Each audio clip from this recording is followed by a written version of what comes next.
Within hours of the attacks on New York and Washington, U.S. President George Bush vowed to bring those responsible to justice.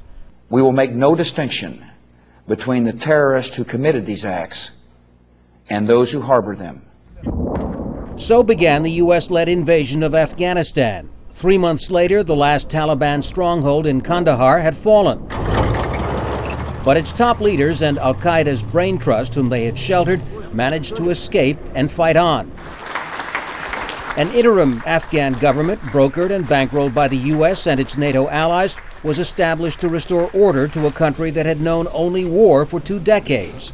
Dozens of countries, prodded by Washington, pledged an initial $4.5 billion to help rebuild the country. That's a fraction of the nearly $30 billion that's been spent in all on U.S. military operations there. U.S. reconstruction spending, half of it for training and equipping Afghan government forces, has totaled $38 billion. That's 1.5 times Afghanistan's total annual economic output. Yet by 2003, the Afghanistan front had been far overshadowed by Bush's war on Iraq, a commitment that diverted troops, money, and other assets. As early as November of 2001 on Iraq, even from the U.S. standpoint, we saw that. We saw shifts in those fronts on the military, diplomatic, and intelligence sense as well. Just sheer resources put to Afghanistan as compared to other places. Meanwhile, the Taliban and its allies were resurging, supplied and operating from bases in Pakistan, and well-financed by the opium crop. We're losing ground, and that has to be reversed because it affects the entire fabric, social structure, economic structure, and it supports the insurgency. And while the U.S. strategy all along has stressed a better living standard for Afghans, 8 years later there has been little improvement for many. There's no electricity, there are insufficient roads, there's not enough water. I think there was a real failure by the Bush administration to understand. And how do you get the economy going? Well, 70% of Afghans live on the land, which means you have to invest in agriculture.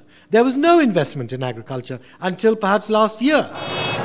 Even as the Afghan government's popularity has sunk to new lows, the U.S. definition of victory rests increasingly on winning the population over. It's the mission that the military has right now to focus, and General McChrystal is doing this, focus on the security for the people, focus on the Afghan people. And that's a significant change from where we were just a few months ago. 8 years on, Barack Obama says the war that George Bush began is still being fought for the right reason. Those who attacked America on 9/11 are plotting to do so again. If left unchecked, the Taliban insurgency will mean an even larger safe haven from which al-Qaeda would plot to kill more Americans. So this is not only a war worth fighting. This is fundamental to the defense of our people. A war that for American troops has lasted longer than both world wars and has no end in sight. Tom Ackerman, Al Jazeera, Washington.